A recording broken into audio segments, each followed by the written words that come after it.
Alright, so how's it going everyone? I hope you're all doing well. Today we're going to be covering a highly requested video, which is how to edit smartphone photos, for free. So I have done smartphone editing tutorials on this channel before, however, they've all been with paid software. So today I thought we'd dig out some free software, so any of you guys, no matter what phone you've got, whether it's iPhone, Android, you'll be able to do this at home. So let's get into it. So first of all, you're going to want to make sure of some key best practices. Number one, shoot in soft light, whether this be golden hour, overcast. Both look good and both can bring a unique look to your photos. Either way, it's going to be a lot easier to get nice looking photos using good light. So when you can take photos in bright light, it's very easy to end up with your photos looking pretty amateur if you're not careful. Yeah, that sucks. You got an amazing composition. You really want to snap an amazing photo and the light just sucks. It's awful. My next tip is to make sure to not blow out your highlights. Now, this may sound obvious. I mean, making sure that your photo is properly exposed, that's kind of basic. However,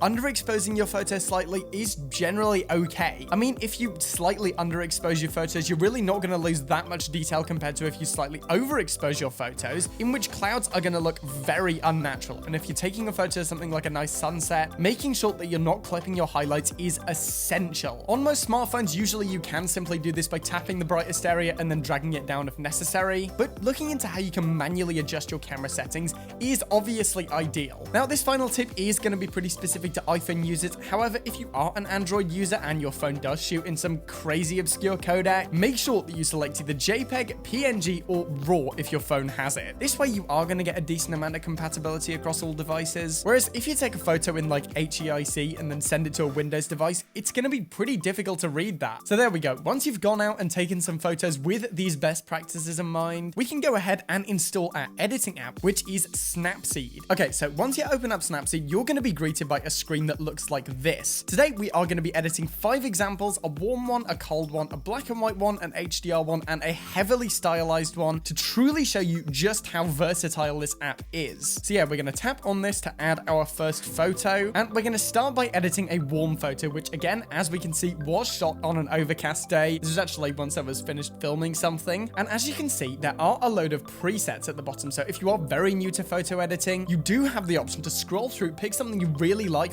this morning preset. I think this looks pretty good as it is, and just select it and you can be done then. However, I'm going to show you how to do it manually, so we're going to get rid of all of those. And first of all, we're going to open up our tools. We're going to go to the tools, and first of all, we're going to click on tune image. Now, as we can see, the exposure was pretty good. We can either lift that up or bring it down. And to get to the other sliders here, you simply scroll up through your phone screen. So we might want to adjust the contrast, which I do in this image. I actually want to bring it down slightly because, again, we're going for a warm faded image with this. So we're going to drag that down. We're going to scroll through till we get to saturation, and then we're going to get to warmth. All the rest of these look fine as they are. As I said, shooting it right in camera is always the best option. So now we got warmth, we're going to go ahead and warm this image up slightly. Something that I suggest for beginners is to do too much and then slightly roll it back a bit, but also not going too little, because I know when I started, I really didn't want to go like crazy. Don't be afraid to try some stylistic edits. Okay, so this photo is a very simple edit, but that is one slight edit that you can try. If you at any point change your mind and want to change something in your edit, you can always simply just click on the undo button and then click view edits. Say we want this to actually be cold and contrasty rather than warm and faded. We're going to go to tune image, scroll down to the warmth, drag it down till it looks cold, add in some contrast, and then maybe drag the brightness down a little bit. Now, as we can see, our shadows are getting a little bit crushed here. You can simply drag up those shadows there so we still get that detail. Alternatively, if you want more control over which parts of the shadows you're lifting,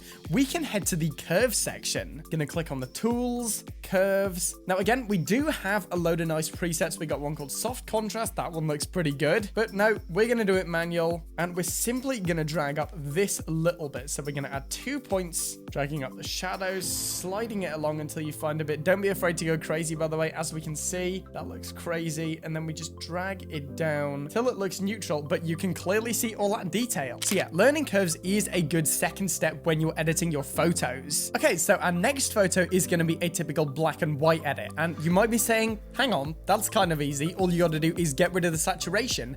Well, there can actually be some other things that you can do in Snapseed to make it look more like a black and white film photo. So first of all, we got this lovely snowy picture. I've just imported this, and we're going to click on the tools, tune image, and go ahead and immediately drag our saturation down as far as it'll go. So yeah, technically we could stop here. I mean, this is a black and white photo, but where's the fun in that? So what we're going to do is we're going to go through to contrast, add a little bit more because film photos can tend to be a little bit more contrasty. Then we're going to go through till we find grainy film. And here we have a load of really nice presets again. This is one of the great things about Snapseed. It has loads of presets. So again, if you are getting started, or hell, if you just want to speed up your editing process, this can come in handy. Gonna go through until we find a film stock we like. I personally think this one looks crazy. Gonna drag up the grain a little bit. And there we go. That's all it took to get an amazing looking black and white photo. I personally think this looks way better than when we just drag down the saturation. See, putting in that little bit of extra effort when you're editing your photos can make a total difference. Okay, so next up, we're gonna be editing an HDR photo. If you don't know what HDR stands for, it's essentially high dynamic range. And while this certainly does come down to the shooting, I mean, a lot of phones do actually have HDR built in nowadays. So what better way to do this than with a lovely sunset that I actually captured on Christmas Day. First things first, we're going to go into tune image. We're going to scroll all the way to highlights and then drag them down slightly. What this will do is hopefully pull back a bit of that highlight detail, flattening them out and therefore making them more visible on an SDR screen. By the way, I'm not talking about HDR technology or editing for an HDR display. I'm using HDR in the photography term where it's simply means high dynamic range. So next up, you guessed it,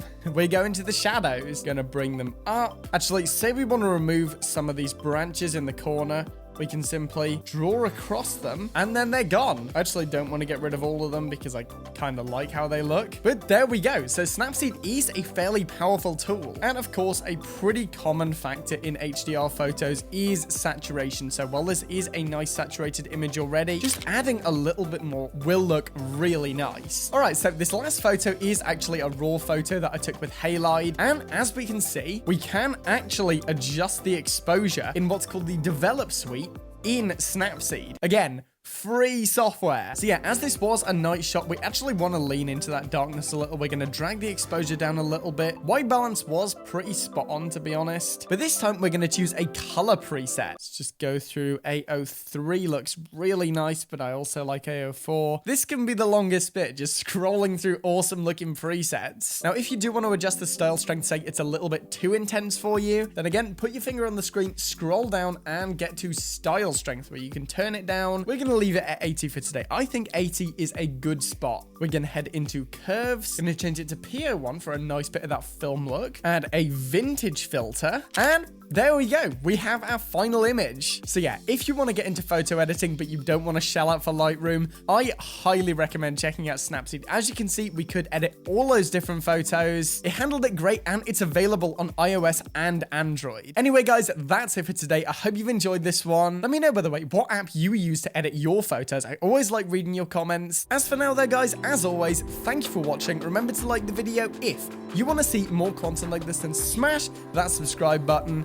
I'm done for now, and I will see you guys in the next one.